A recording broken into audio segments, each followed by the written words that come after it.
Selamat sore semuanya, terima kasih telah mengikuti Mosaic Art Tale of Tales sore ini. Saya Yuska, seperti biasa saya tidak sendiri, saya bersama Ibu Ruby, founder Mosaic Art. Teman-teman desainer yang selalu setia mengikuti webinar dari season pertama, pasti sudah familiar dengan beliau. Langsung saja kita sapa, hai Ibu Ruby, apa kabar Bu? Nah, boleh Bu cerita sedikit tentang Mosaic Art Tale of Tales saat ini?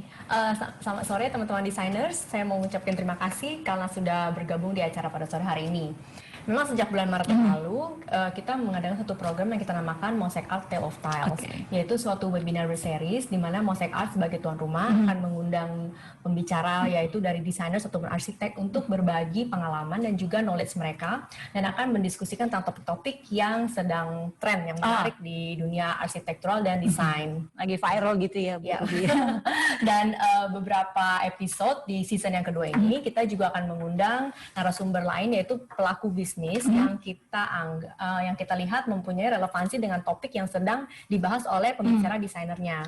Seperti pada episode yang lalu kita ada mengundang Ibu Carolina Agatha dari Bitu Studio dan juga Ibu Nadia Sofiandi dari Okuzono Hospitality Group, yang kita mendiskusikan tentang the future design in leisure and F&B industry. Ya, jadi memang kita sengaja untuk mengundang dua narasumber tersebut. Kami harap supaya peserta bisa mendengarkan insights dari dua perspektif, dari designers dan juga dari pelaku bisnisnya itu sendiri. Ya. Dan pada episode yang lalu itu Ibu Carolina sempat sharing tentang dua project restorannya yang sempat didesain mengikuti era pasca COVID ini.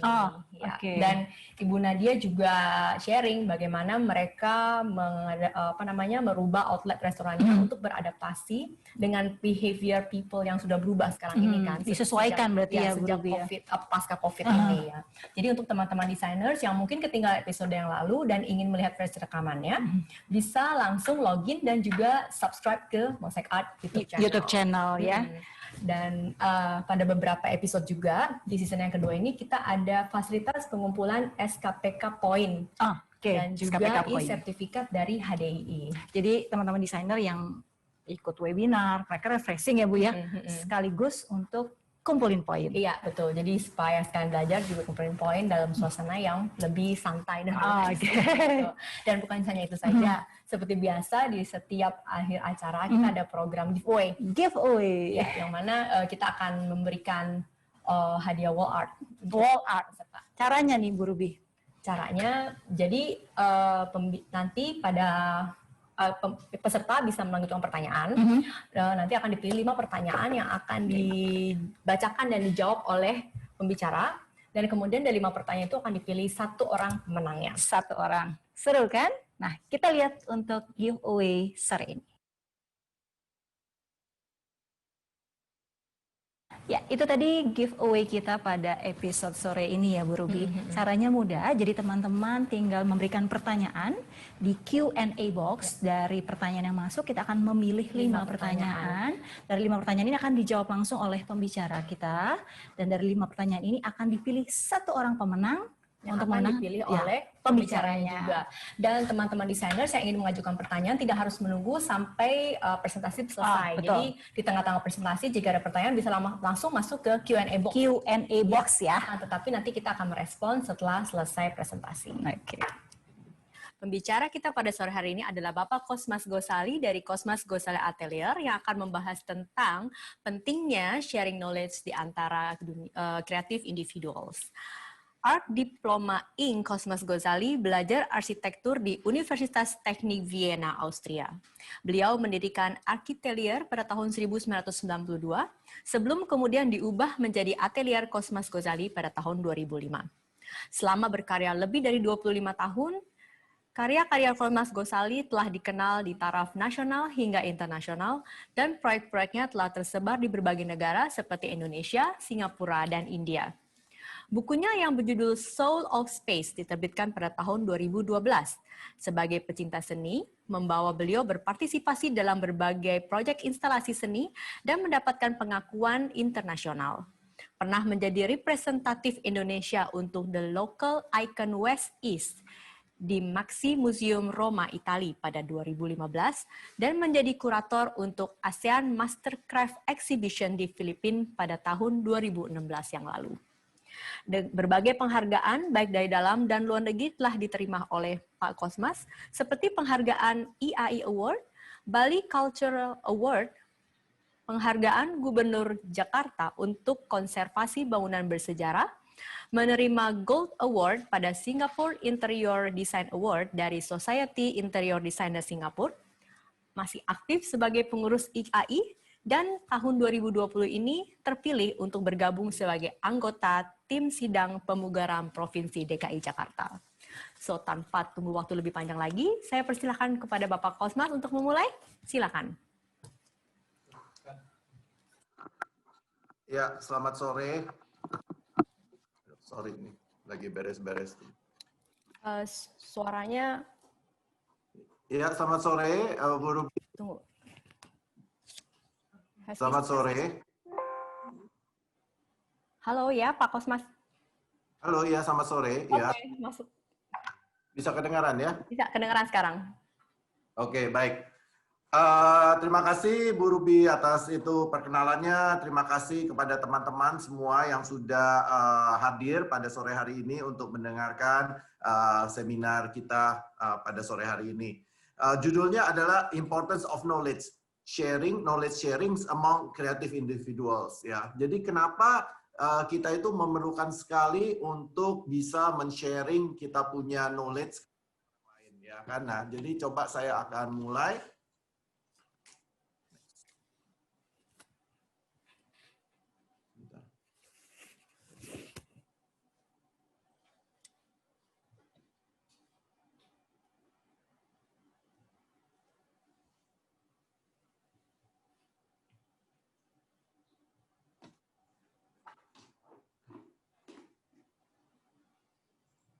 Nah, kita lihat bahwa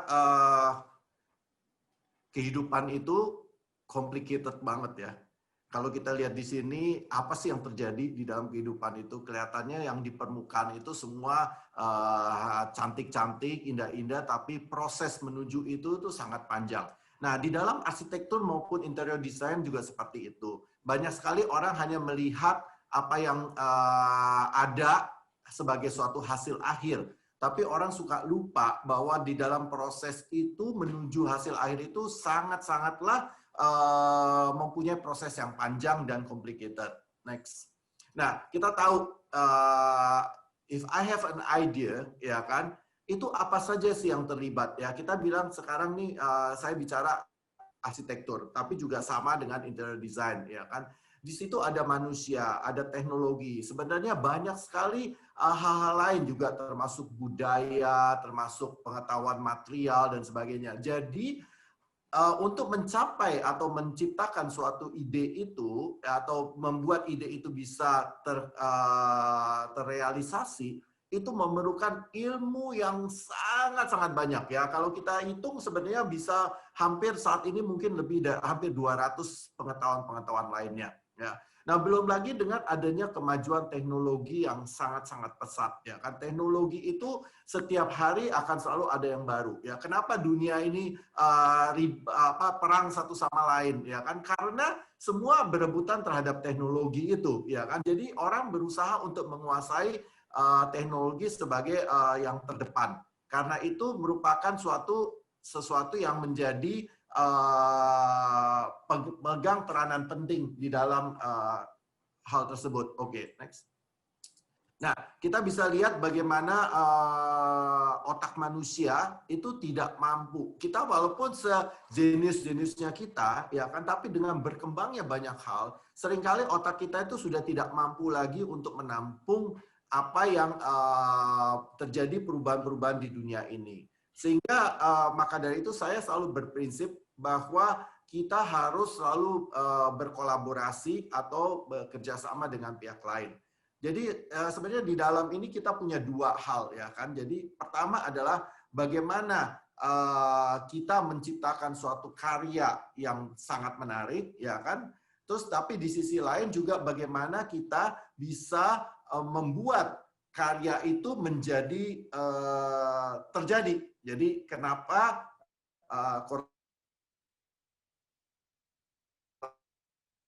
Halo, sinyalnya.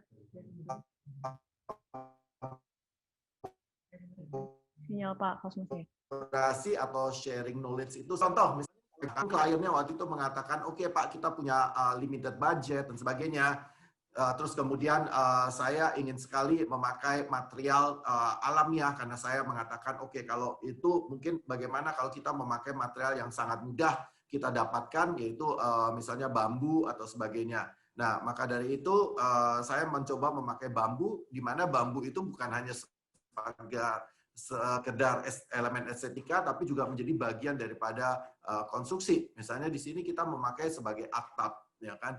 Nah, untuk menjadi bambu menjadi atap itu, kita nggak mungkin berdasarkan keinginan kita saja kita pakai. Kita terpaksa harus bekerja sama dengan banyak pihak ya kan. Di sini kita bekerja sama dengan pakar bambu dari ITB, seorang dokter yang sudah melakukan research mengenai bambu selama lebih dari 10 tahun ya kan. Nah, dari sana kita mengetahui karakter-karakter bambu dan mereka yang menjadi partner untuk mengadvise saya. Tapi di satu sisi ya para pakar ini juga mendapatkan pengetahuan baru dari kita. Oh ternyata material yang mereka research ini bisa juga dijadikan sebagai bagian daripada karya-karya arsitektur ya karena jadi inilah di mana kita saling belajar satu sama lain. Saya rasa kita sebagai seorang desainer atau seorang arsitek itu tidak mungkin bekerja sendirian begitu saja. Next. Ya. Nah, ini terutama ini juga di interior design.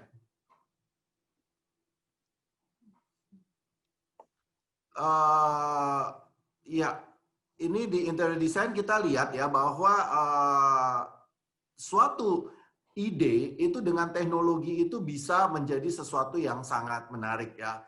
Jadi ini menjadi sesuatu yang istilahnya mungkin saat ini bukan sesuatu yang baru lagi, tapi merupakan suatu keharusan kalau kita ingin mempunyai proyek kita yang menarik. Ya, saya beri contoh ini ada videonya bisa dilihat.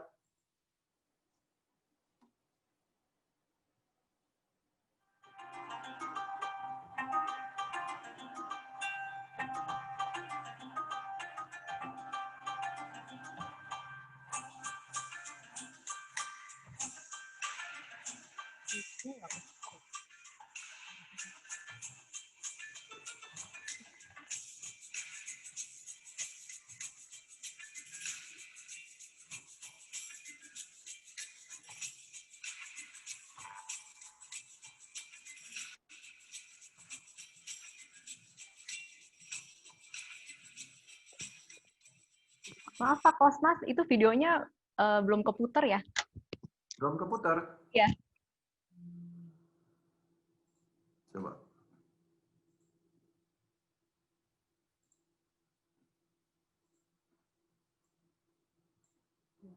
Oke, sekarang udah. Oke.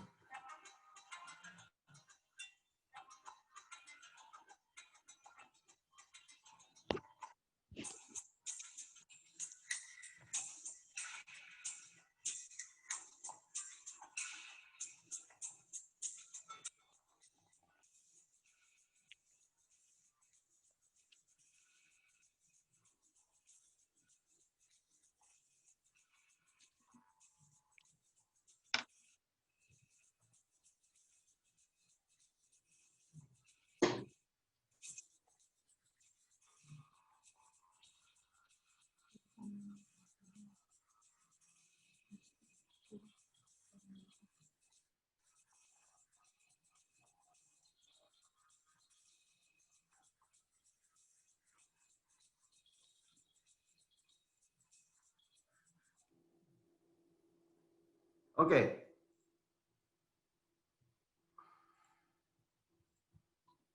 Kita bisa lihat tadi suatu pengalaman yang sangat berbeda, ya kan? Itu kita bicara mengenai kita bisa bicarakan mengenai interior design, bagaimana kita meng-create suatu restoran, ya kan? Nah, dengan itu kita bisa menggunakan teknologi yang membuat suasana restoran itu sangat berbeda. Tapi bukan hanya soal restoran atau suasana secara interiornya yang berbeda, kita juga melihat bahwa ini berpengaruh kepada industri kulinari. Bisa saja menu-menu yang diciptakan itu terjadi karena adanya teknologi-teknologi yang unik ini. Sehingga chefnya pun bisa meng-create karya-karya inovatif yang baru karena berdasarkan daripada teknologi yang bisa mereka dapatkan. Nah, jadi ini kita bisa lihat bahwa ini adalah fusion terhadap 3 hal yang berbeda, yaitu industri kulinari, industri interior design, maupun industri teknologi. Nah, disitulah kenapa kalau kita sekarang berbicara mengenai bahwa, oh saya seorang interior designer atau saya seorang arsitek, ya yang saya create adalah sesuatu yang sudah menurut kemampuan saya dan itu sudah maksimal. Ternyata tidak, ternyata dengan kita bergabung dengan pihak-pihak lain, dengan kita bekerja sama, berkolaborasi dengan pihak-pihak lain, kita bisa menciptakan suatu karya-karya yang lebih outstanding, lebih autentik, menjadi lebih unik. Nah, di sanalah tantangan kita sekarang sebagai seorang interior designer maupun sebagai seorang arsitek untuk terus belajar dan mencari ilmu baru, ya kan? Nah, itu bisa dengan cara kita saling sharing satu sama lain di dalam industri-industri lain, yang dimana kita akhirnya menciptakan suatu metode atau menciptakan suatu karya-karya baru yang lebih di luar daripada kebiasaan yang lama. Nah, ini juga salah satu karya saya, ya kan, waktu itu saya pernah pamerkan, ini adalah suatu art instalasi, ya kan. Kita membuat ini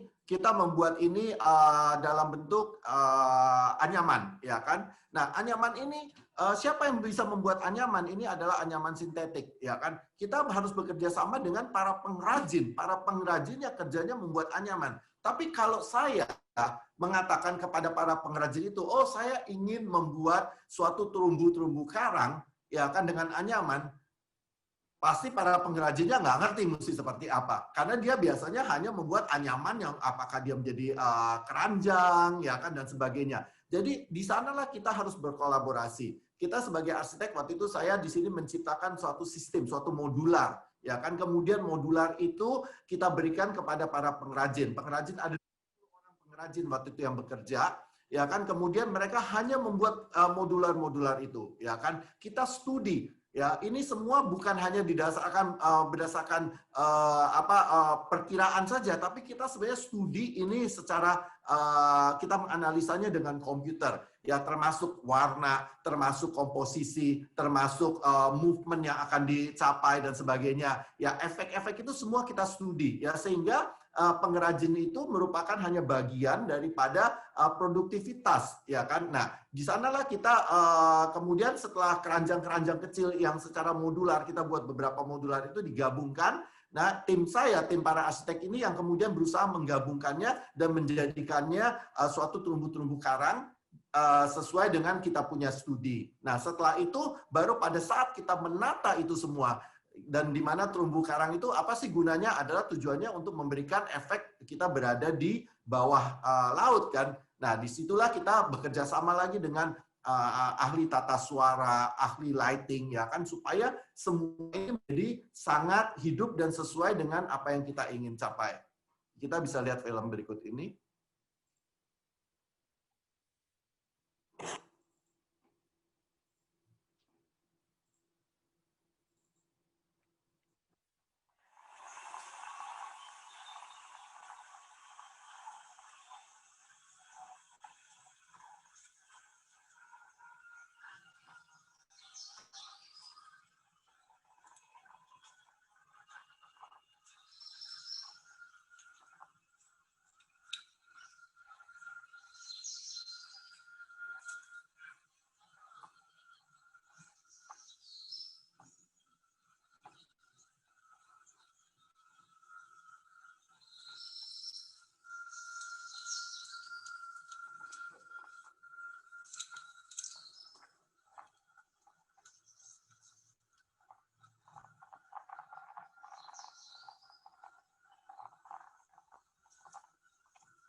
Nah, di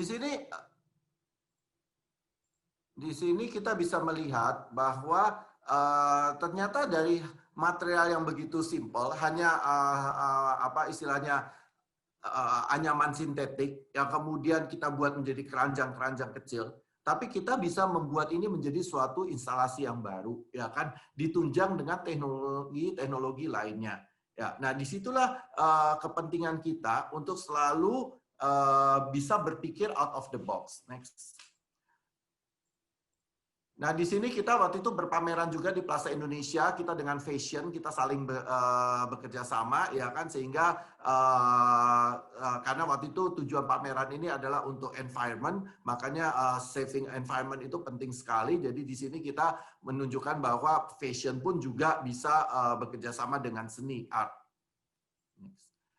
Nah, ini juga terhadap beberapa karya-karya, ya kan, bahwa para desainer, jadi interior designer atau para arsitek itu tidak hanya berhenti di bidangnya saja, tapi bisa sangat masuk ke dalam bidang-bidang yang lainnya, ya kan, terhadap fashion dan sebagainya. Nah, tentu saja pada waktu mereka menciptakan sepatu, misalnya seorang arsitek menciptakan sepatu, seorang arsitek menciptakan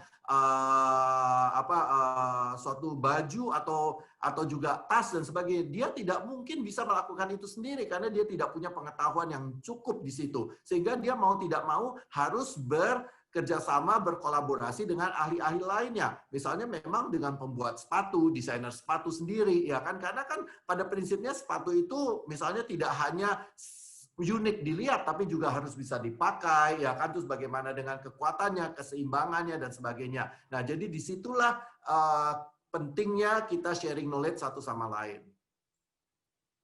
Nah, ini kita juga ada, saya bekerja sama, kita sebenarnya hanya membuat suatu pagar, ya, pagar yang simple. Tapi pada waktu kita mau membuat pagar yang simple ini, kita ingin memberikan suatu ciri khas. Ya, ini salah satu proyek kita di Istituto Italiano di Jakarta. Nah, bagaimana kita bisa memberikan bahwa orang dari jauh sudah mengenal bahwa ini adalah pusat budaya Itali. Nah, maka dari itu kita membuat mural-mural tentang Itali, ya kan, di pagar-pagarnya. Jadi kita bekerja sama dengan para artis mural, ya, kemudian kita ambil image-image yang menggambarkan mural, menggambarkan bangunan-bangunan di Itali atau kehidupan yang bersifat Itali, dan kita tampilkan di pagar tersebut. Bisa ada videonya, ya.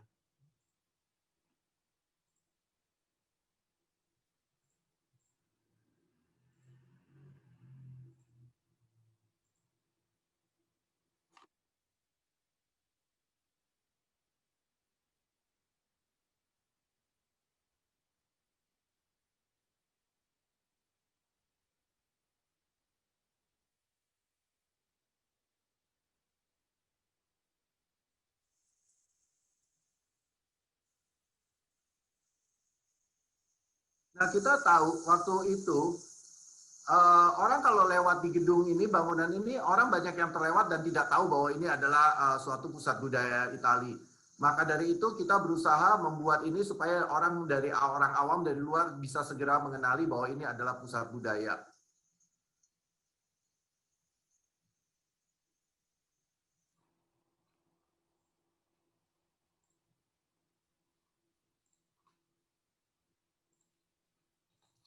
Oke, next.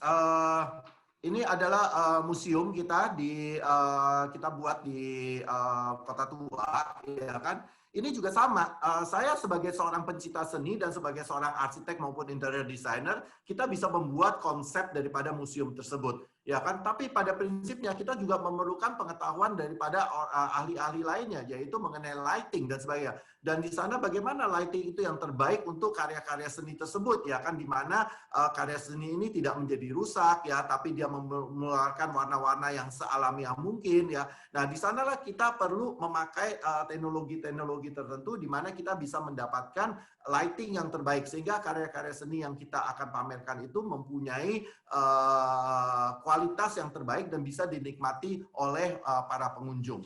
Next. Ini ada juga kita memakai program augmented reality. Jadi teknologi augmented reality menjadi bagian yang tidak bisa terpisahkan lagi. Jadi saya rasa di dalam dunia interior maupun arsitektur, kita sebenarnya kalau memakai teknologi-teknologi seperti ini, kita akan dapat menciptakan karya-karya yang jauh-jauh lebih menarik, yang jauh interesting, sehingga kita menjadi interaktif. Kita ingat bahwa saat ini karya interior maupun arsitektur itu bukan hanya sekedar dilihat atau dinikmati saja, tapi kita maunya berinteraktif dengan karya-karya tersebut, ya, di mana kita dibawa oleh suatu pengalaman yang istilahnya tidak terlupakan, ya. Saya rasa di skip aja.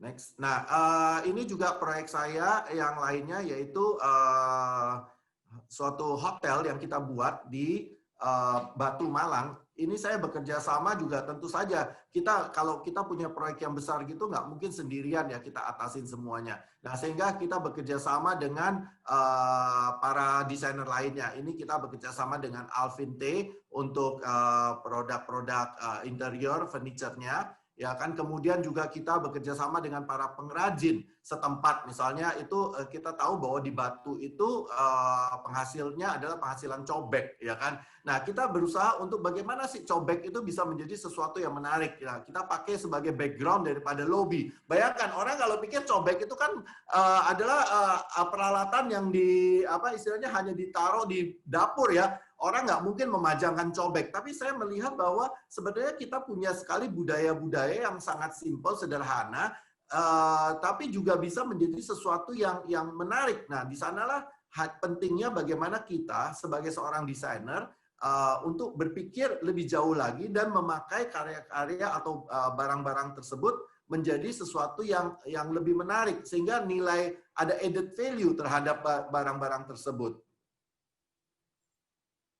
Nah, di sini kita juga mendesain suatu office, ya kan. Kita bekerja sama juga dengan desainer furniture lainnya atau produk-produk lainnya. Ya, biasanya kita kalau udah proyek besar ini kita tidak mungkin semuanya kita desain sendiri. Jadi kita harus tahu, tapi para desainer itu juga harus tahu apa yang kita butuhkan. Jadi kita memberikan guideline seperti apa, kemudian mereka mencari dan menawarkan produk-produk mereka. Dari sana kita akan memilih apa yang paling cocok menurut kita terhadap produk atau desain yang akan kita berikan. Nah, juga termasuk misalnya karpet di sini ya. Di sini kita juga berdiskusi, karena biar bagaimanapun kan kalau proyek-proyek besar itu biaya itu menjadi suatu hal yang sangat penting ya. Kita tidak bisa sebagai seorang desainer membuat suatu desain sesuka-sukanya kita, terus akhirnya klien kita yang harus bayar. Nah, di sana jadi kita bekerja sama dengan mereka, kita melakukan perhitungan bagaimana kita membuat suatu desain yang baik, yang menarik, tapi di satu sisi juga sangat menghemat pemakaian material itu. Jadi kita working together, istilahnya working together, kolaborasi, melakukan perhitungan sehingga material yang kita pakai itu tidak menjadi waste begitu saja, tapi tetap mempunyai bentuk arsitektur atau interior yang sangat menarik. Ini saya berpameran untuk Salone de Mobile, ya. Kita bekerja sama dengan seniman Asmujo Irianto dari ITB waktu itu, ya. Nah, saya kemudian ini kita bikin suatu suatu karya seni yang bisa ditaruh di atas meja dan sebagainya, ya kan. Jadi sebagai aksesoris. Nah, pada waktu aksesoris kita bisa lihat contoh yang sebelah kanan itu adalah terumbu karang yang tadi saya pakai buat art instalasi. Nah, begitu kita menjadikan dia suatu aksesoris di atas meja, idenya kan bagus. Kan, tapi kan kita nggak mungkin membuat itu lagi dengan anyaman sintetik karena dimensinya berbeda, purpose-nya berbeda, ya kan, tujuannya udah berbeda. Nah, kita bekerja sama dengan pematung, istilahnya di sini kita bekerja sama dengan artis dan pematung, bagaimana konsep kita itu bisa diimplementasikan, ya kan, di dalam bentuk karya-karya yang sesuai dengan purpose-nya, yaitu sebagai aksesoris. Jadi di sini kita bekerja sama dengan kita memakai resin, ya, kemudian kita memakai juga pipa-pipa yang las satu persatu, dipotong satu persatu dan sebagainya. Nah, disinilah jelas-jelas bahwa tanpa suatu kolaborasi, saya rasa hal-hal seperti ini tidak mungkin kita bisa capai. So, power is gained by sharing knowledge, not hoarding it. Ya, saya selalu berbicara di mana-mana mungkin justru di saat PSBB ini kita tahu banget ya, saya di sosial media sering banget memberikan kuliah-kuliah ya, sharing IGTV dan sebagainya mengenai proses di dalam mendesain, mengenai masalah-masalah yang dihadapi oleh para arsitek atau para desainer, ya kan, terus bagaimana solusi-solusi yang kita berikan. Kalau dulu kita bisa dengan adanya seminar-seminar langsung yang kita adakan, saya juga banyak memberikan seminar di kampus-kampus. Mungkin kalau saat ini saya udah hampir lebih daripada 30 kampus di seluruh Indonesia. Saya berikan seminar, ya kan, dan saya sharing kepada para student-student tersebut. Tujuannya apa? Itu yang tadi saya bilang. Selain kita ingin mendapatkan hasil karya yang menarik, tentu kita tidak mungkin segala sesuatu itu berasal dari diri kita sendiri. Ya, kita harus membagi ilmu kita kepada orang-orang lain supaya mereka juga mendapatkan ide-ide. Karena setiap orang itu kan difference ya. Setiap orang itu unik. Dengan kita memberikan modal pengetahuan, mereka bisa berkembang dan mendapatkan ide-ide yang berbeda. Nah, dengan cara seperti itu, akhirnya kita akan mendapatkan pengetahuan yang jauh lebih banyak lagi. Ya, sehingga karya yang akan kita hasilkan itu akan menjadi lebih banyak lagi. Ya. So, kita harus selalu kolaborasi. Ya, saya juga berkolaborasi banyak sekali dengan para desainer lainnya, ya kan. Jadi ini kan kita tahu ya, sifat para desainer itu pada umumnya kan sangat egois banget ya. Desainer itu kan egois banget ya. I am what I am gitu ya kan. Tapi kenyataannya tuh nggak bisa gitu loh.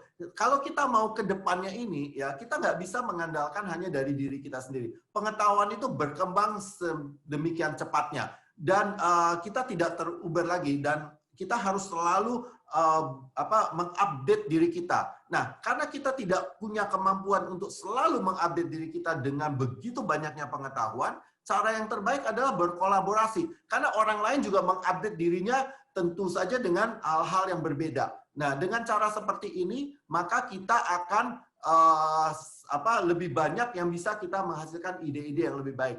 Kita kasih contoh ya.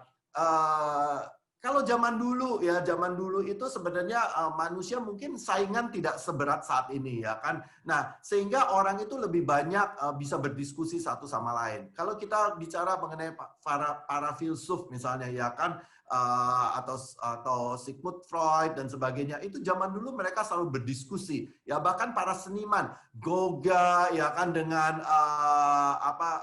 Van Gogh ya kan, dengan Toulouse-Lautrec, dengan mereka tuh para seniman selalu berdiskusi, mereka melakukan surat menyurat ya, mereka melakukan pertemuan di kafe-kafe di Eropa, mereka melakukan suatu diskusi bagaimana perkembangan-perkembangan itu ya. Saat ini mungkin diskusi itu masih ada di orang-orang tertentu, tapi tidak terlalu banyak. Kenapa? Karena mungkin orang berpikir, saingan udah susah banget ya kan, kalau gua sharing gua punya knowledge, malah nanti akan diambil oleh orang lain.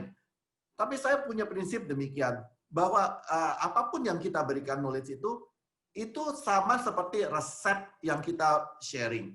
Ya kan? Tapi pada prinsipnya setiap orang itu kan mempunyai tangan yang berbeda ya. Kita bisa mendapatkan resep yang sama, tapi hasil daripada masakan yang kita masak itu semua bisa berbeda rasanya. Nah, jadi di situ yang sebenarnya kita tidak perlu khawatir ya kan. Kita bisa bilang bahwa contohnya misalnya begini. Siapa sih yang nggak bisa bikin nasi goreng ya kan? Hampir semua orang bisa bikin nasi goreng. Tapi kenapa warungnya si Mamat yang paling laku? Ya kan? Ya karena memang rezekinya si Mamat gitu loh ya kan. Jadi nggak bisa apa-apa, kita nggak perlu iri untuk itu dan sebagainya ya kan. Jadi di sana saya nggak pernah ada kekhawatiran ya kan, nggak pernah ada kekhawatiran bahwa dengan kita sharing knowledge itu atau berkolaborasi itu, orang lain nanti akan bisa mengalahkan diri kita atau menjadi lebih sukses dari kita. Karena andai kata kita pun tidak memberikan knowledge kepada mereka dan mereka menjadi sukses, ya kan? Karena memang jalan hidupnya adalah dia untuk menjadi orang sukses gitu loh. Ya kan? Nah, tapi kalau dia menjadi sukses karena kita bisa membantu dan memberikan knowledge kepada mereka, ya syukur-syukur kalau dia ingat balik sama kita, ya kan? Iya, kita kan juga akan bahagia gitu loh. Nah, jadi disitulah buat saya kuncinya bahwa kita nggak perlu khawatir terhadap orang lain di mana saat kita membagikan pengetahuan kita, karena apapun juga kehidupan itu kan sudah ada yang atur, sudah ada jalannya sendiri. Next. Oke. Coming together is a beginning, keeping together is a beginning, keeping together is a progress, working together is a success. Ya, so jadi kita tahu bahwa saat ini kita tidak mungkin segala sesuatunya sendirian. Kita harus di dalam suatu tim, kita harus bisa membuat orang lain juga menjadi baik. Ya, saya beri contoh, kita kan semakin hari juga semakin istilahnya semakin senior.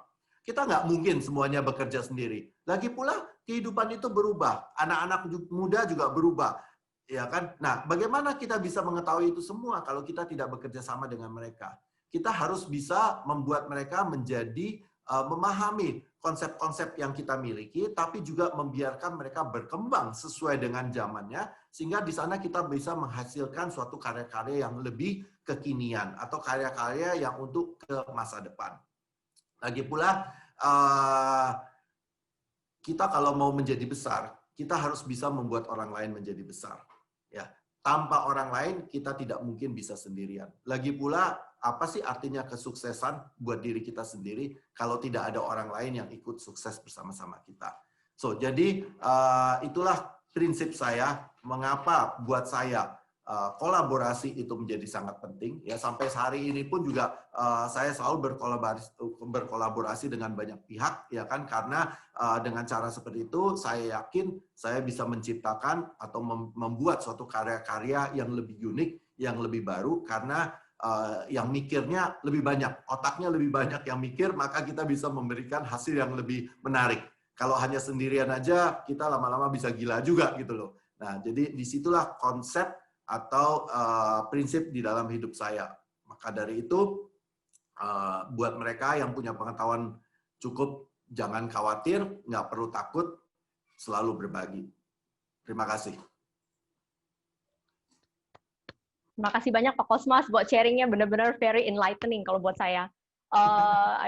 Memang betul banget ya bahwa kita tuh perlu banget kolaborasi dengan yang lain. Dan yang paling tadi saya lihat dari proyek-proyek Pak Kosmas tuh, yang saya paling kayak mesmerize itu yang Bapak banyak pakai itu ya Pak ya, multimedia kelihatannya untuk di interiornya ya, seperti yang tadi yang Le Petit Chef di Grand itu, kemudian yang tadi yang koral juga saya lihat di atasnya ada yang ubur-ubur ya. Itu juga. Nah, itu kan juga pakai multimedia juga ya Pak ya. Yang saya mau tanya, bagaimana sih awal mulanya, misalnya Bapak mau ngerjain satu project pakai multimedia, ide awalnya gitu, dari Bapak menentukan, oh bagus nih kalau saya yang dibawa pakai koralnya dari straw, tapi kemudian yang multimedianya untuk ubur-uburnya saya mau pakai multimedia gitu, atau tapi tadi juga ada project satu lagi juga pakai multimedia juga. Jadi bagaimana sih caranya Bapak bisa terpikir gitu, multimedia jenis apa yang mau Bapak pakai di interior Bapak? Kan pada prinsipnya apapun yang kita buat, baik itu interior, arsitektur, yang paling penting adalah suatu pengalaman. Ya, pengalaman di dalam ruang tersebut. Itu yang ingin kita capai. Karena dengan caranya kita memberikan suatu pengalaman yang tidak terlupakan, itu yang akan membuat orang selalu akan mengagumi apa yang kita sudah buat, ya kan? Maksudnya bisa mengagumi atau bisa membencinya, nggak masalah, ya kan? Tapi itu pengalaman yang akan mereka dapatkan. Nah, untuk mendapatkan pengalaman itu kita harus berpikir, ya. Misalnya kayak begini, kita mau membuat suasana di dalam di dalam laut, dasar laut, ya, dengan terumbu-terumbu karang. Saya kan nggak mungkin mau mendatangkan ubur-ubur atau ikan paus, ya kan? Jadi mau nggak mau kita harus memikirkan, oke, teknologi apa sih yang ada di sini, ya kan? Ya, multimedia adalah salah satu ya teknologi yang bisa kita capai. Nah, daripada itu makanya kita membantu dengan cara itu sehingga terumbu karang yang terbuat dari sintetik, rotan sintetik itu tiba-tiba dia tidak terlihat sebagai sesuatu material yang sintetik. Ya kan, tapi dia melihat secara kesatuan, orang melihatnya benar-benar sebagai suatu keindahan bawah laut daripada kelautan di Indonesia ini, terumbu-terumbu karang itu, ya kan. Orang yang suka diving dan sebagainya pasti tahu bagaimana indahnya di bawah itu gitu loh. Nah, Terus kan itu saya ingin pengalaman kalau kita misalnya lagi diving kan, biasanya ubur-ubur itu kan suka berenang di atas kita dan sebagainya. Nah itulah efek itu. Jadi ini kan suatu terowongan yang saya buat di mana orang jalan melalui itu, dan terus tiba-tiba orang seperti masuk di dalam dasar laut tersebut gitu loh. Nah jadi itulah, dan banyak sekali teknologi lain. Jadi setiap tahun aja saya sebenarnya karena saya juga saya banyak sekali meriset, saya banyak sekali membaca ya, dan saya banyak sekali lihat juga googling dan sebagainya apa yang terjadi ya kan, dan kita juga jalan ke luar negeri dan sebagainya, kita melihat oh di luar negeri itu ada hal-hal yang seperti ini. Nah biasanya saya akan men-challenge, saya akan punya banyak kenalan-kenalan, saya akan men-challenge mereka. Coba nih, kalau kita mau buat begini, kira-kira bisa nggak ya gitu loh. Terus mereka juga ikut berpikir. Jadi bukan hanya sekedar teknologi yang sudah mereka miliki. Jadi seringkali mereka juga meng-create a new technology untuk karya-karya yang ingin saya capai tersebut gitu loh. Iya, benar juga. Saya suka banget tadi Pak yang Bapak tulis di presentasi Bapak, power is gained by sharing knowledge and not by hoarding it ya Pak ya. Jadi memang kita tuh memang nggak boleh pelit berbagi ilmu, karena memang pada saat kita lagi berbagi itu sebenarnya kita juga belajar dari orang yang kita bagikan juga. Terus saya lihat Pak Kosmansyah kan sibuk banget ya Pak ya, udah proyeknya juga banyak, kemudian juga juga masih sibuk di IAI, terus di sosial medianya juga kayaknya cukup aktif juga gitu ya Pak ya. Gimana sih cara Bapak membagi waktu untuk semuanya itu? Pasti sibuk banget. Itulah, jadi kuncinya juga salah satu adalah bagaimana kita sharing terhadap orang lain, ya kan? Management is a key, ya kan? Jadi jangan kita selalu berpikir bahwa kita harus melakukannya sendiri. Kita itu harus sebagai seorang dirigen yang bisa mengatur sekian, misalnya katakan 70 sampai 100 para pemain musik, ya kan? Kita mesti mempunyai kepekaan, ya, kepekaan dalam melihat, mendengar dan sebagainya. Terus kemudian kita bisa mengatur bagaimana ritmus orang-orang itu bekerja. Nah, memang terus terang banyak orang selalu bertanya kepada saya, gimana sih caranya lu ngatur waktu yang begini-begini, ya kan? Nah, beda istilahnya, kita tidak harus memikirkan bahwa segala sesuatu itu harus kita lakukan sendiri, ya kan? Tapi kita bekerja sama di dalam tim, ya kan? Nah, yang penting kita bisa mengarahkan mereka itu sehingga kita dalam waktu yang singkat atau dalam waktu yang tertentu kita bisa melakukan berbagai macam pekerjaan sekaligus, ya kan? Jadi kemampuan multitask itu penting sekali, satu. Terus yang kedua, kunci yang terpenting adalah berpikir secara logika. Terus terang, saya banyak sekali melihat banyak generasi muda itu menjadi sangat ragu, ya, atau menjadi takut dalam mengambil keputusan karena mereka merasa bahwa apakah ini keputusan yang benar atau tidak. Nah, itu semua kuncinya adalah di logika. Selama kita bisa mempunyai logika, kita bisa memutuskan dengan cepat, ya kan? Terus kemudian kalau kita bisa memutuskan dengan cepat, berarti kita tidak membuang-buang waktu. Kita dalam waktu yang singkat kita bisa melakukan berbagai macam hal. Saya beri contoh, misalnya begini, kita mau bikin suatu desain mengenai tangga untuk area service misalnya, ya, ke arah dak, ya. Nah, apa sih tujuannya? Karena di atas itu misalnya kita ada mesin-mesin AC dan sebagainya, ada tangki air, ya, dan segala-galanya di situ. Gimana sih kita mau bikin gambar tangganya? Seperti apa sih itu tangga? Saya simple. Saya bilang, nggak usah mikirin bikin tangga yang begini begitu, ya. Terus akhirnya nanya kepada saya, Pak, ini kira-kira tangganya oke nggak, bisa apa nggak? Saya cuma bilang, andai kata kamu jadi orang yang melakukan servis AC, kamu bisa nggak naik tangga yang kamu gambar itu? Nyaman tanpa suatu kecelakaan. Kalau kamu bisa, go ahead. Kalau kamu nggak bisa, berarti salah. Nah, sesimpel seperti itu. Nah, itulah dengan cara kita bisa memutuskan hal dengan cepat, dengan pengetahuan yang cepat dan cukup, serta logika, kita bisa mempersingkat proses-proses itu. Selama ini, kalau saya amati, terhambatnya suatu pekerjaan adalah karena keraguan-raguan yang bersangkutan dalam mengambil keputusan. Ya. Nah, keraguan-keraguan itulah yang akan memperlambat dan memperpanjang. Jadi mereka melihat ini terus, oh benar nggak ya ini, coba ini lagi dan itu lagi dan itu lagi, akhirnya nggak mutus. Ya, kita juga bicara terhadap klien. Klien kalau kebanyakan option, ya kan, dia juga bingung yang mana yang dia mau. Makanya saya kalau presentasi ke klien, saya jelas-jelas membawa option A atau option B. That's all. Dan karena saya mendapatkan option A atau option B itu bukan karena berdasarkan iseng-iseng, cuman istilahnya memilih-milih terus mendapatkan, tapi saya sudah memikirkan segala macam keuntungan dan kerugiannya. Ya, nah di sana saya langsung mengatakan kepada klien, ini pilihan saya, ya kan, dan ini menurut saya yang terbaik, tinggal dia suruh milih yang mana yang lebih cocok kepada dia. Terus bagaimana kita bisa berpikir secara logik? Bagaimana kita bisa mengambil keputusan dengan cepat? Kuncinya adalah knowledge. Semakin banyak knowledge yang kita miliki, maka semakin cepat kita bisa bereaksi. Misalnya contoh gini, knowledge itu bagaimana sih? Knowledge itu kan kita dengan belajar dan sebagainya, dan dia akan tertanam di otak kita. Ya kan? Saya beri contoh begini. Kalau kita udah pernah sama api, begitu kita kena kesenggol api, kita dengan segera akan menarik tangan kita. Itu adalah memori yang sudah ada di kepala kita.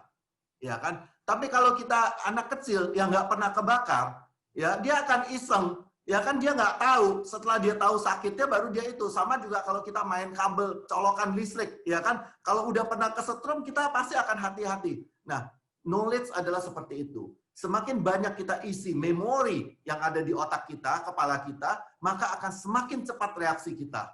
Ya kan, jadi kita nggak nunggu harus kebakaran, tangan kita udah melepuh, baru kita, wah apinya sakit ya ternyata gitu loh. Nah disitulah. Jadi biasakan diri untuk terus mengisi knowledge. Nah knowledge itu ada dua hal. Kita membaca sendiri atau kita berkolaborasi dengan orang. Ya kan? Nah, membaca sendiri tetap harus ada karena kita harus tahu apakah benar atau tidak. Tapi dengan berkolaborasi dengan orang lain, kita akan mendapatkan esensnya secara cepat. Ya, sehingga dengan logika yang kita miliki, akhirnya kita akan lebih cepat bisa menganalisanya. Iya, ya, betul banget sih Pak, betul sekali. Sekarang nih Pak, terakhir yang bikin saya penasaran. Bapak ini kan sekarang udah udah 25 tahun lebih lah ya. Kalau misalnya Bapak bertemu dengan Cosmas Ghazali yang umur 25 tahun, waktu baru pulang dari Vienna, apa yang Bapak akan katakan sama dia? The young Cosmas Ghazali. Saya akan katakan kepada dia, kalau kamu mendapatkan mentor yang memberikan kamu pendidikan, kamu belajar semaksimal mungkin.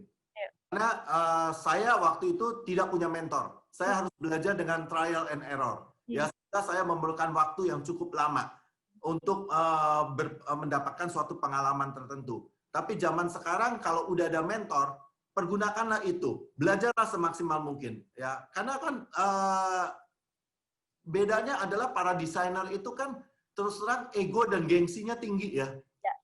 Ya, ego dan gengsinya itu tinggi gitu loh. Ya, saya pernah dulu waktu zaman kuliah, saya punya teman ya yang sama-sama kuliah, dia bilang gini, kita nggak boleh lihat-lihat buku, kita nggak boleh baca-baca proyeknya orang lain, karena itu berarti kita meniru, ya kan? Kita kan punya kemampuan sendiri, kita harus lah. Emangnya anak belajar berjalan aja, membaca aja bukannya diajarin?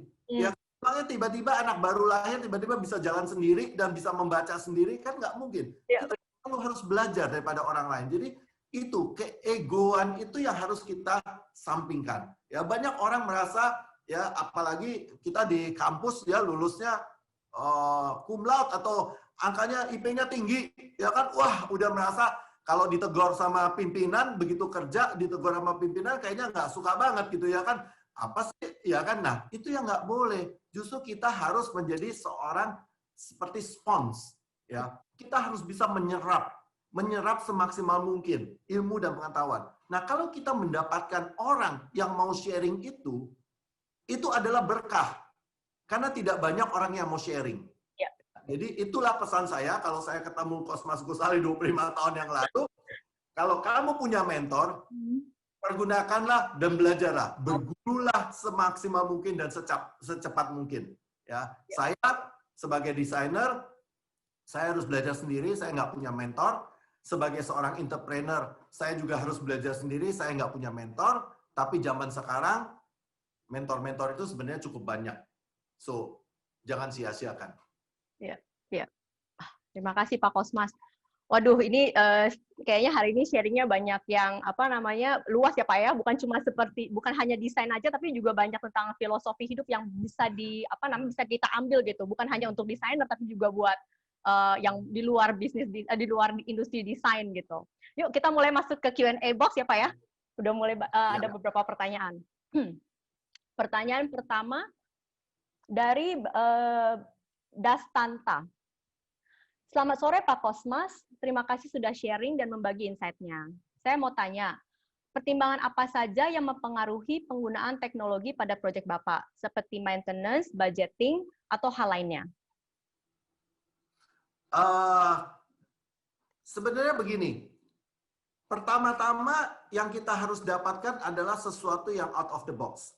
Karena biar bagaimanapun karya itu harus menjadi karya yang out of the box. Ya. Nah, setelah kita mendapatkan konsep yang begitu out of the box-nya, baru dari sana kita mulai berpikir mundur sedikit demi sedikit. Oke, misalnya budget, ya kan? Bagaimana budget yang bisa berapa sih budgetnya? Tapi jangan sampai gara-gara budget kita nggak punya. Jadi kalau kita mulainya di budget dulu, terus tiba-tiba kita udah membatasi, kita punya imajinasi, kita udah mengkotak-kotakannya, gitu loh. Nah, karena menurut saya teknologi itu sangat absurd. Kita bisa menjualnya sangat mahal, tapi kita juga bisa membelinya dengan harga yang reasonable. Nah, disitulah. Jadi makanya di sana kita juga men-challenge para ahli-ahli teknologi tersebut supaya mereka berpikir bagaimana meng-create teknologi-teknologi yang affordable. Satu, ya. Terus kemudian jadi di sana kita mundur. Nah, terus baru juga bagaimana juga secara maintenance ya supaya dia menjadi easy to maintenance. Nah, di sana kan juga termasuk teknologi. Kita challenge ya, misalnya material lantai, ya kan, material dinding, material kaca dan sebagainya. Ya kan sekarang kan udah ada teknologi nanoteknologi misalnya, di mana itu membuat kaca itu tidak perlu dibersihkan atau permukaan itu tidak perlu dibersihkan secara rutin lagi karena dia sudah ada coating tertentu yang tidak di mana debu-debu dan kotoran itu tidak akan menempel di situ. Nah, jadi di situ. Jadi jangan pernah membatasi kreativitas kita hanya gara-gara hal itu, ya. Tapi biarkan itu wild, secara liar, ya, menggebu-gebu sampai kita mendapatkan itu semua, terus baru dari sana kita mencoba menganalisanya dan mengolahnya sehingga itu menjadi bisa diwujudkan dengan budget yang reasonable. Oke. Ya, menarik sekali. Pertanyaan yang kedua, Pak, dari Bapak Bagio Suyoto. Sepanjang karir Bapak sebagai arsitek, proyek terbesar apa yang pernah Bapak kerjakan dan apa saja tantangannya selama melakukan proyek besar tersebut? Mungkin maksudnya proyek terbesar yang paling paling berkesan kali ya, maksudnya ya, yang paling berkesan dan tantangannya apa? Gitu. Sebenarnya project itu kalau buat saya yang terpenting bukan soal besarnya, tapi adalah soal bagaimana apresiasi klien terhadap karya saya. Ya kan, kita punya proyek besar-besar banget, tapi kalau nggak diapresiasi, ya kita masukin dalam kategori proyek hanya untuk mencari uang. Dan entrepreneur kita mesti bayar gaji juga kan pegawai-pegawai kita, ya kan. Nah, jadi bukan itu. Saya tidak melihatnya dari skala itu. Yang saya melihat adalah bagaimana keunikan daripada proyek itu dan apresiasi klien terhadap karya kita. Tentu saja di mana proyek itu besar, ya kan, kita harus berkolaborasi dengan sekian banyak orang. Jadi kan ada orang sipil, orang QS, orang MA, orang teknik-teknik lainnya. Itu kita dalam satu meeting aja bisa 20 sampai 30 orang, semua dengan beda-beda ilmu pengetahuannya, ya kan. Nah, di sana menyamakan visi dan misi itu tidak mudah. Makanya kita sebagai seorang arsitek itu kan sebenarnya kita wakilnya owner. Makanya kita harus mempunyai pengetahuan yang sangat-sangat luas, ya kan, secara logikanya ya. Jadi nggak perlu sampai detail, tapi secara logikanya di mana kita akhirnya bisa menjadi seorang dirigen di dalam proyek tersebut. Kita harus bisa memimpin mereka. Jangan sampai kalau kita nggak tahu, ya kan, terus kemudian orang struktur bilang, oh ini nggak mungkin, ini begini, terus kita, oh iya ya, nggak mungkin, ya udah nurut aja, akhirnya desain kita jadi berubah. Tapi kalau kita tahu logikanya, ya kan, bahwa oh ini bisa dikerjakan dan sebagainya. Mungkin berapa pembesiannya kita nggak tahu dengan jelas, tapi kita tahu bahwa dimensi seperti ini secara logikanya masuk akal misalnya. Nah, kita bisa berdebat di situ dan kita bisa mengarahkan mereka gitu, ya kan? Karena pada prinsipnya manusia, ya saya terus terang nih katakan, manusia itu kan nggak mau repot, ya jarang ada manusia yang mau repot. Jadi mereka begitu lihat, waduh nih desainnya kok complicated ya repotnya. Udah deh pakai standar-standar aja, pokoknya dia akan ngotot gitu. Nah kalau arsiteknya nggak ngerti mengenai logika-logika, dia akan nurut. Akhirnya yang tadinya begitu outstanding karya itu di gambar 3D, begitu jadi, loh kok jadi cuman kayak begini aja gitu loh, ya kan? Nah disitulah kemampuan itu yang kita harus perlu, dan di sanalah kesulitan-kesulitan bagaimana kita dirigate sekelompok manusia, orang-orang ahli, sesuai dengan apa yang kita inginkan. Ya, betul sekali. Aduh, sharingnya benar sekali yang Bapak bilang. Memang kita harus, ya memang intinya tuh kita harus banyak inilah ya Pak ya, belajar dari sana-sini, kolaborasi. Ini ada pertanyaan satu lagi nih Pak, ini menarik Pak. Yang ini nih dari Pak Michael Senjaya. Siapa yang menginspirasi Bapak untuk menjadi seorang arsitek, dan apakah Bapak mempunyai suatu mimpi, maksudnya impian desain yang ingin Bapak wujudkan tapi belum tercapai? Mungkin ini mungkin maksudnya ini apakah Bapak punya satu imajinasi desain apa yang ingin Bapak buat gitu yang belum tercapai? Maksudnya begitu kelihatannya Pak. Iya, satu. Kenapa saya menjadi seorang arsitek? Saya terus terang waktu saya masih kecil, saya tuh udah sejak kelas 5 SD saya sudah tahu bahwa saya ingin jadi arsitek. Ya, zamannya saya waktu kecil itu nggak ada mall, nggak ada Netflix, ya nggak ada First Media, ya jadi kita adanya cuma TVRI, ya kan. Kemudian kalau Sabtu Minggu saya dibawa ayah saya keliling-keliling kota Jakarta. Jadi waktu itu kita suka jalan-jalan di daerah Menteng, ya daerah Kebayoran dan sebagainya. Terus saya kalau ngelihat bangunan-bangunan tua-tua itu ya tiba-tiba hati saya tuh seperti berdebar-debar gitu ya. Saya selalu mengagumi. Saya bilang, kok ada ya orang ya bisa punya kemampuan membuat karya-karya seperti itu. Nah itulah. Nah di sanalah terus kemudian saya berpikir saya pengen sekali bisa seperti itu ya. Nah jadi kemudian saya pengetahuan fisika, matematika saya cukup baik ya kan. Kemudian saya juga hobi saya dalam menggambar dan sebagainya juga baik. Tapi saya menyadari bahwa kemampuan imajinasi ruang saya menjadi salah satu kekuatan saya. Jadi saya suka mimpi, saya bermimpi di siang bolong istilahnya ya. Saya kalau ngebayangin tanah kosong aja atau suatu itu, saya tiba-tiba bisa kayak ada film di kepala saya, bisa jalan-jalan ya ke sana kemari. Nah itulah yang membuat itu menjadi salah satu kekuatan saya. Jadi pada waktu SMA itu kan ada pelajaran namanya ilmu ukur ruang ya. Itu orang pasti takut banget gitu. Tapi buat saya itu adalah pelajaran yang paling menyenangkan karena saya berimajinasi bagaimana kerucut dipotong dengan bidang, terus hasilnya apa, dikasih titik jadi apa dan sebagainya seperti itu. Nah, terus apa yang belum tercapai? Saya nggak tahu. Kayaknya di dalam hidup itu banyak sekali yang belum tercapai ya. Jadi kalau mau dibikin apa? Wah, banyak sekali. Saya kepengen bisa misalnya mendesain suatu kota di mana menjadi realistis ya kan, yang saya tahu itu pasti akan terjadi sooner, seperti di film Wakanda misalnya. Ya, saya suka banget nonton film-film futuristik karena buat saya film-film futuristik itu bukan sesuatu yang tidak mungkin.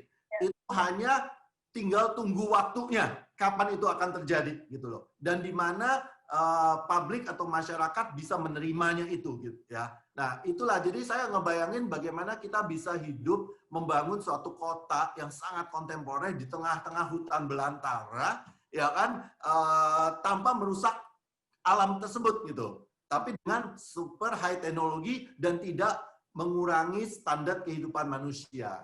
Nah, itu salah satu mungkin mimpi saya. Okay. Menarik sekali ya Pak ya. Tapi memang sih Pak, saya percaya kalau misalnya desainer atau arsitek itu pasti dia udah ada DNA-nya tuh beda sama orang biasa. Makanya bisa seperti Pak Kosmas gitu, bisa langsung lihat satu ruangan langsung bisa terpikir apa-apa macam-macam seperti itu kan. Itu kan pasti beda lah. Kalau orang biasa nggak bisa lah seperti itu lah Pak. Nah, berikutnya nih Pak, dari Ibu Fitri Audrey Gunawan. Ini pertanyaan menarik banget nih Pak. Selamat sore Pak Kosmas, terima kasih untuk presentasi yang luar biasa. Saya mau tanya bagaimana caranya kita membangun personal branding kita sebagai arsitek atau interior design. Bagaimana pengalaman Bapak dalam membangun personal branding Bapak sehingga Bapak bisa jadi seperti sekarang ini? Ya, nomor satu, selalu harus berkarya yang terbaik. Karya itu tidak boleh tanggung-tanggung, ya kan? Jadi tapi saya kasih tahu ya, dari 1 juta, istilahnya dari 1 juta klien atau orang yang kita temui, mungkin hanya 1 atau 2 orang yang benar-benar memberikan kita 1000% kebebasan untuk berkarya, ya kan? Jadi itu langka banget. Jadi kalau kita mendapatkan klien seperti itu namanya kita udah menang lotre, ya kan? Dan pergunakanlah sebaik mungkin, ya kan? Nah, jadi berkaryalah semaksimal mungkin. Nggak boleh, ini kenapa ya? Nggak boleh tanggung-tanggung, ya, sehingga kita itu hasil karya kita tuh setengah-setengah, ya. Ya. Nah, terus kemudian dengan karya yang baik itu, ya kan, orang pasti akan melihat, ya, satu. Nah, terus udah gitu pada saat orang melihat karya kita, jangan pernah berpikir bahwa itu adalah yang terbaik dan bahwa kita adalah sudah di top of the top.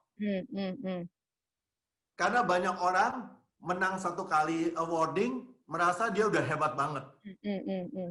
Orang lulusnya IP-nya 4 atau 3,5, 3,7, dia merasa udah paling hebat.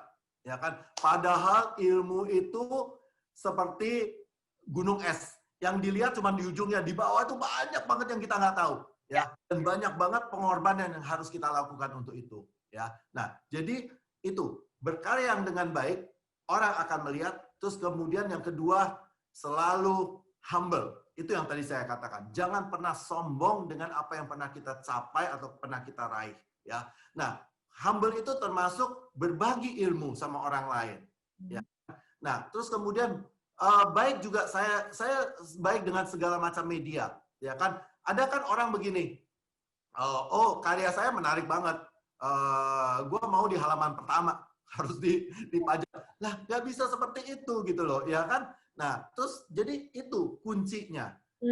Sendiri, biarkan orang lain yang berbicara. Jadi biarkan orang berbicara karena karya kita. Terus kemudian orang mengatakan, oh personality-nya dia juga adalah personality yang disenangi. Jadi biarkan orang berbicara secara positif gitu. Dan dengan sendirinya itu adalah marketing system atau marketing tools yang terbaik. Nggak ada lagi yang lebih baik daripada itu gitu loh. Ya, betul. Saya termasuk orang yang berbicara istilahnya secara jujur ya. Jadi klien saya pun juga misalnya kalau saya bilang itu jelek, saya akan ngomong jelek gitu ya kan. Tapi justru kejujuran itulah yang akan dihormati orang ya kan, dan orang akan tahu bahwa apa yang saya sampaikan itu karena saya sampaikan dari analisa pemikiran saya semaksimal mungkin, pengetahuan saya, dan bukan hanya sekedar antara saya suka atau tidak suka. Betul. Jadi intinya pertama, be 100%, never satisfied, and stay humble. Ya. Ya, memang sih saya pernah dengar bahwa manusia itu dikenang bukan karena ilmu yang mereka punya, tapi banyaknya ilmu yang mereka bagi. Saya pernah baca pepatah seperti itu. Benar. Kan orang selalu tanya kan, apa cita-cita Bapak apa? Lah saya bukan mau bikin apa, mau bikin landmark atau apa. Landmark orang akan hilang ya kan, suatu saat gubernurnya ganti, bangunannya dibongkar. Ya kan mau diapain lagi kita? Nggak bisa apa-apa. Tapi kalau kita menciptakan sekian banyak arsitek-arsitek ya kan, yang dimana mereka mempunyai suatu pengalaman hidup karena berdasarkan apa yang saya sharing ya kan, apakah hanya berupa 1 kalimat ataukah mereka pernah belajar secara langsung pada saya, dan itu menjadi atau membuat perubahan hidup mereka secara positif, ya saya rasa itu adalah kesuksesan saya gitu loh, ya kan, bukan karena saya membuat suatu karya-karya yang landmark atau mercusuar dan sebagainya, ya kan. So we create human, ya kita sebagai makanya saya selalu bilang tugas kita sebagai seorang arsitek itu kita mempunyai tanggung jawab terhadap kehidupan generasi yang berikutnya. Ya. So, kalau kita meng-create suatu karya-karya arsitektur atau karya kota, perkotaan yang buruk, itu akan menciptakan generasi-generasi yang buruk, ya kan. Nah, kita harus menciptakan sesuatu yang positif. Jadi it's not about our ego, ya, tapi about how using the ego, ya, in the better way, atau yang mempunyai makna terhadap sekian banyak orang secara positif. Ya. Kok hang sih? Dari Pak Kosmas ya? Oke. Ya, udah bisa dengar suaranya, Pak? Oke. Ya, Tadi barusan agak keputus sedikit. Oke, ini satu lagi Pak ya, pertanyaan yang kelima dari Ibu Wiras Dwi Aditama. Saya mau tanya, sebagai seorang arsitek, kira-kira bagaimana tips dari Pak Ghazali dalam mencari sebuah kolaborasi yang tepat di tempat yang bisa dibilang tidak sejalan dengan pemikiran orang lain? Mungkin maksudnya pada saat kolaborasi tapi nggak bisa ketemu titik temu kali ya. Karena kan banyak punya pemikiran masing-masing, terus mau ketemu bagaimana? Mungkin maksudnya gitu. Ya, oke. Begini, saya selalu percaya bahwa di alam ini, kosmik ini, ada gelombang-gelombang energi tertentu. Kalau kita berpikir secara positif, kita akan mendapatkan energi pikiran positif kita itu akan mencari orang-orang yang mempunyai gelombang yang sama. Ya, dan pasti kita akan bertemu dengan orang-orang itu. Ya. Memang tidak semuanya instan, tidak segalanya sesuatu instan. Kita memerlukan waktu, kita memerlukan trial and error, ya kan? Tapi kita nggak pernah boleh berputus asa di dalam proses trial and error itu, ya. Nah, makanya teruslah memberikan gelombang-gelombang positif di dalam kosmik ini, ya, sehingga dia akan menarik orang-orang yang mempunyai gelombang yang sejenis atau sejalan dengan kita. Ya, saya selama ini, pengalaman saya 25 tahun, saya akhirnya selalu bertemu dengan orang-orang yang sepemikiran. Ya. Nah, sepemikiran itu bukan berarti sama, ya, karena kalau sama itu menjadi boring, bosan. Justru kita memerlukan orang yang berbeda, tapi mempunyai suatu aliran. Bayangkan, kalau kita sebagai dirigen, yang tadi saya katakan sebagai dirigen, semua orang, 100 orang memainkan musik yang nadanya semua sama, itu musik akan boring sekali, ya, tidak menjadi musik yang menarik. Justru dia harus mempunyai, ada yang bisa main bass, ada yang violin, ada yang piano, ada yang trompet, ada yang drum, dan sebagainya. Mereka punya keahlian yang berbeda-beda. Dan mereka mempunyai ritmus yang berbeda-beda, tapi di dalam gelombang yang sama. Dan mereka ingin mengikuti dirigennya itu bagaimana menciptakan atau meng-create suatu karya yang akhirnya menjadi karya yang menarik. Nah, disitulah saya rasa kuncinya, ya kan. Nah, gampang atau susah? Ya, nggak ada semua yang gampang di dalam hidup ini. Iya, betul. Iya, memang saya pernah baca juga sih Pak teori yang sending positive thought to the universe. Nanti jadi orang yang punya frekuensi yang sama itu akan datang ke orang yang cenderung ke tempat yang frekuensi sama juga. Jadi kalau kita begitu, nanti orang-orang yang sepaham, maksudnya Pak ya, kita bisa ketemu orang-orang yang sepaham dengan kita. Ini sebenarnya udah 5 pertanyaan Pak, tapi ada satu nih Pak. Cuma sayangnya ini nggak ada namanya Pak. Cuman saya mau bacakan gitu, karena kelihatannya ini bagus ditanyakan gitu ke Bapak. Bagaimana cara kita menilai desain kita sendiri supaya bisa tahu kalau desain kita sudah bagus atau belum dari segi estetika? Karena terkadang ketika saya mendesain, saya merasa desain saya sudah menyatu dan sudah baik. Tetapi menurut pimpinan atau senior saya ketika di kantor tidak begitu gitu. Mohon sarannya Pak Kosmas, mungkin arsitek junior arsitek ini ya. Oke. Pertama-tama jangan pernah malu bertanya. Ya, saya rasa kita termasuk masyarakat sosial di mana kita dididik untuk tidak bertanya. Ya, kita dididik oleh orang tua kita, oleh guru-guru kita, jangan bersuara, ya kan, ikutin aja apa yang ada. Nah, itu yang menyebabkan banyak sekali generasi sekarang itu sangat takut untuk bertanya. Nah, pada saat mereka takut untuk bertanya, mereka akan sibuk dengan dirinya sendiri dan merasa bahwa ini adalah sesuatu yang udah maksimal. Kalau saya di dalam di studio saya selalu mendidik tim, mulai bahkan dari intern, itu mereka untuk selalu berdiskusi. Saya selalu mengatakan, kalian jangan pernah berpikir kalian akan solve itu problem sendirian. You have to work in a team. work in a team itu termasuk salah satu bertanya, menurut kamu gimana sih? Ini oke belum? Ya. Itulah tadi saya bilang, kesombongan, ego seorang desainer itu harus ditaruh di belakang, ngerti nggak? Ya, jangan dibawa-bawa gitu loh. Berani bertanya, tanya aja, menurut kamu gimana? Ini oke nggak? Bagus nggak? Ya kan, bahkan kalau kita takut misalnya tanya kepada malu, orang kita kan malu. Ya prinsipnya tuh malu. Kalau saya bertanya terus dia bilang jelek, wah saya malu dong ya. Nggak usah malu. Demi pengetahuan, demi ilmu, demi kebaikan, demi kebaikan diri kita sendiri, kita nggak perlu malu untuk bertanya. Ya. Tanya aja pendapat. Dan jangan cuma tanya satu orang, tanya beberapa orang. Makanya saya selalu bilang, bekerja di dalam tim, belajar untuk speak out, ya, untuk mengungkapkan pendapat. Ya. Nah dari sana kita akan tahu bahwa karya kita itu benar atau tidak. Karena pada prinsipnya karya yang kita ciptakan itu kan bukan buat diri kita sendiri. So kalau kita nggak pernah tanya public opinion, how can we know what public likes or not likes? Saya bahkan kadang-kadang mengatakan, kalian pergi ke bawah, cari office boy. Tanya aja sama office boy, dia suka apa enggak? Dia kan nggak punya pengalaman desain dan sebagainya. Ya kan tapi dia punya pendapat. Sebagai seorang manusia kan punya taste, punya pendapat. Dia bisa mengatakan, oh saya suka, saya nggak suka. Kalau suka, kenapa? Kalau nggak suka, kenapa? Nah, jadi kritik itu bukan sesuatu yang menakutkan. Justru kalau tidak ada orang yang mengkritik, ya itu yang bahaya.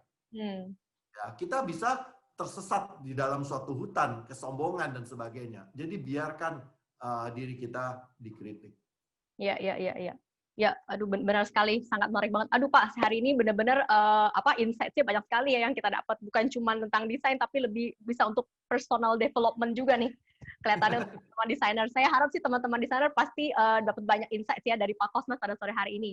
Nah, sekarang kita akan masuk ke acara berikutnya yaitu giveaway. Terima kasih Pak Cosmas untuk jawaban-jawabannya dan juga teman-teman semua yang sudah memberikan pertanyaan. Sambil menunggu Pak Cosmas memutuskan siapa pemenangnya. Oke. Ya, sambil menunggu.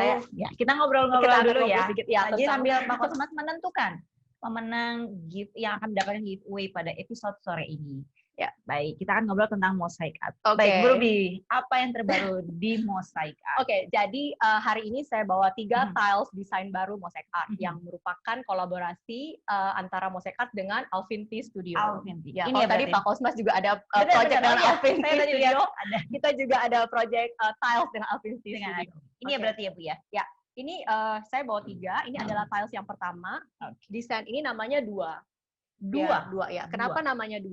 Karena desain ini bisa di-finish dengan 2 warna dan dia kalau dilihat dari sisi yang satu bisa warnanya beda, warna satu lagi warnanya beda lagi. Dari situ inspirasi dari desainersnya mendapatkan nama 2. Ya. Berarti warnanya bisa custom. Ya betul. Jadi memang para desainers kalau memesan kalau pakai produk Mosaic Art biasanya tuh akan pilih warna bodinya dulu. Warna bodinya dulu. Jadi kita punya warna body dasar merah, kuning, hijau, biru, warna putih dan satu lagi warna natural kayak begini. Ya dan kemudian baru dipilih finishnya mau apa gitu. Finishnya warna apa. Dan karena kita juga kan produk kita itu keluar dari pabrik itu dari coating. Coatingnya pun bisa pilih apakah mau yang doff atau dia mau yang semi gloss atau dia mau yang gloss. Oh berarti ada 3 untuk finish coatingnya. Iya. Kalau saya lihat di sini ya Bu ya, ini kayak cocok untuk meja resepsionis atau meja bar ya. Soalnya dia bentuknya slim, ya slim dan panjang. Jadi panjang begini ya. Betul. Jadi nggak terlalu banyak potongan ya, bisa diukur ukurannya. Dan ukurannya memang nggak terlalu besar.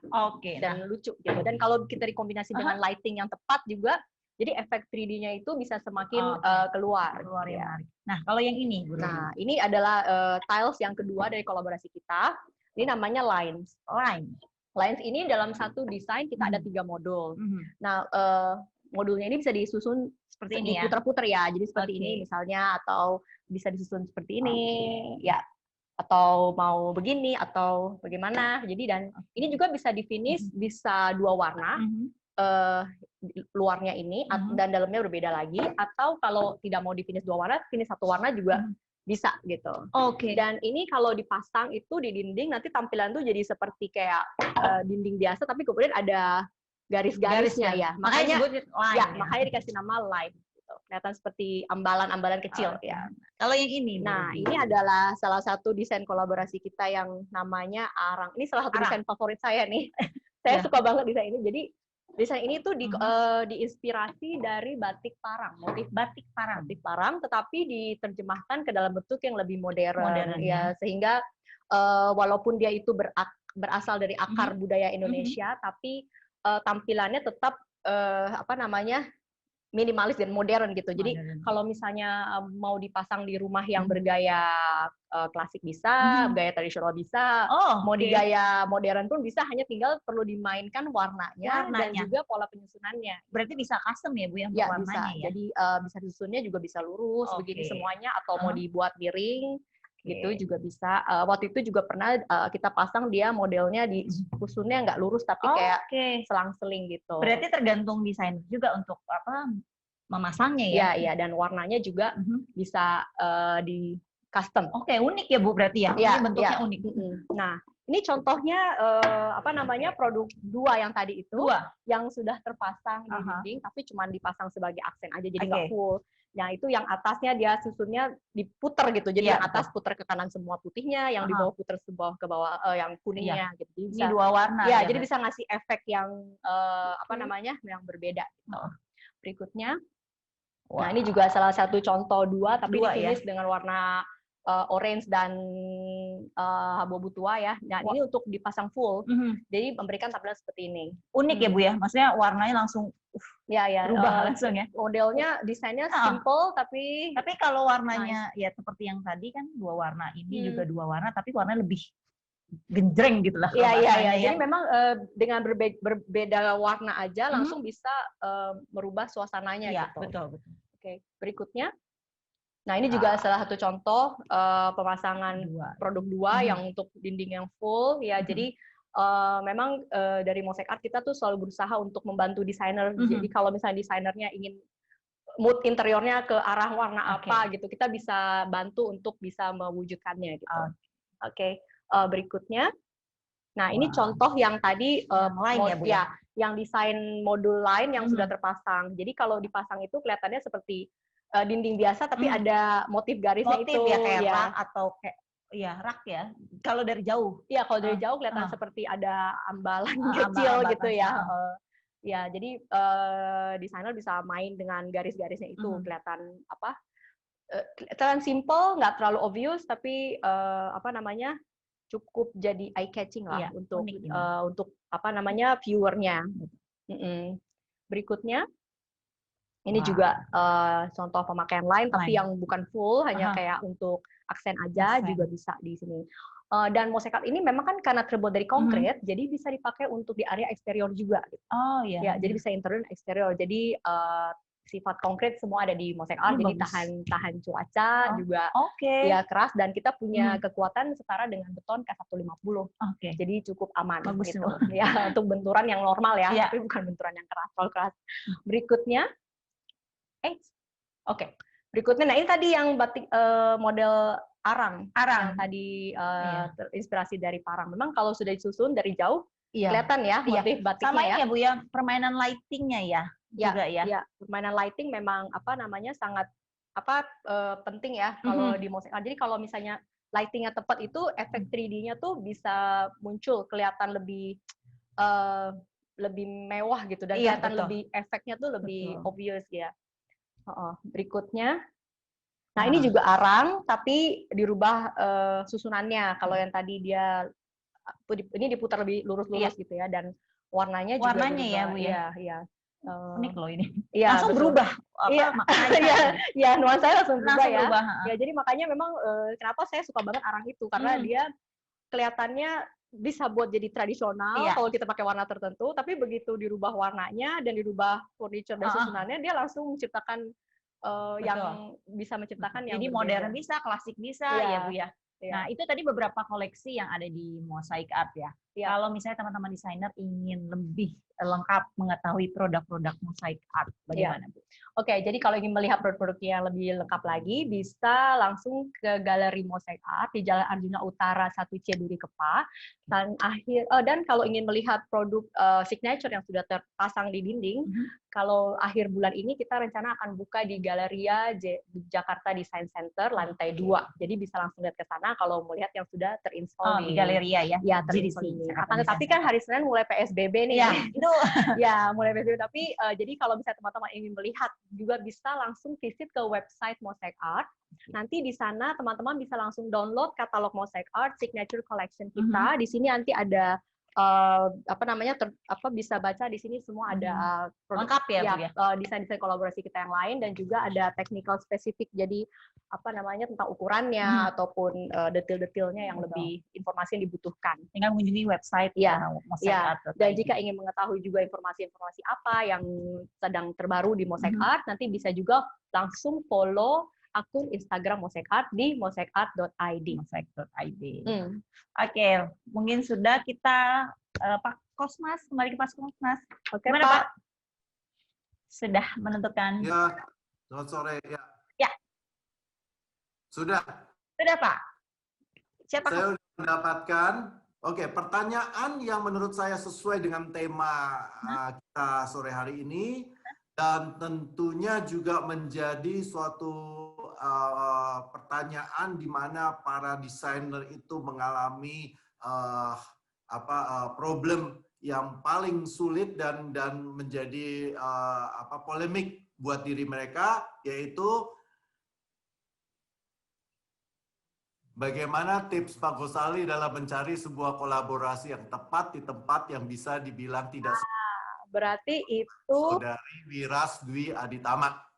Oke, Saudari Wiras. Oke, selamat kepada Ibu Wiras. Ya, kepada Ibu Wiras bisa langsung menghubungi kami di 0813 1234 4771 atau bisa langsung mengirimkan direct message melalui Instagram kami @mosaicart.id. Hadiah bisa langsung diambil di Galeri Mosaic Art di Arjuna Utara, Kebonjeruk. Sekali lagi, selamat kepada Ibu. Selamat Ibu Wiras.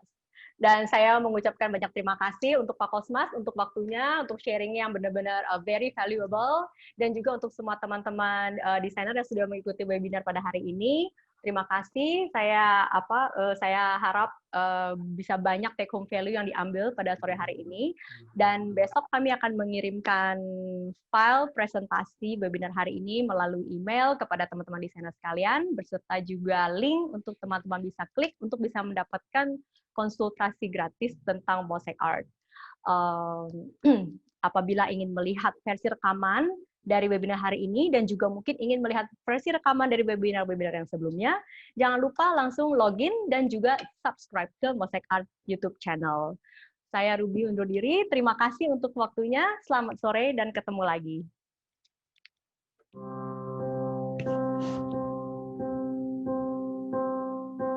Live tips sore ini. Disiplin diri adalah salah satu kunci keberhasilan dalam pekerjaan Anda. Tidak peduli seberapa keras usaha dan motivasi Anda, tanpa kedisiplinan, Anda tidak pernah bisa mewujudkan tujuan Anda. Disiplin berarti fokus pada apa yang harus dilakukan. Ketika Anda memiliki kedisiplinan diri, Anda akan dapat mengontrol emosi dan perilaku Anda. Anda tidak akan pernah menyerah dan terlena pada kesenangan. Dengan disiplin diri, Anda dapat membuat keputusan dan tindakan yang tepat.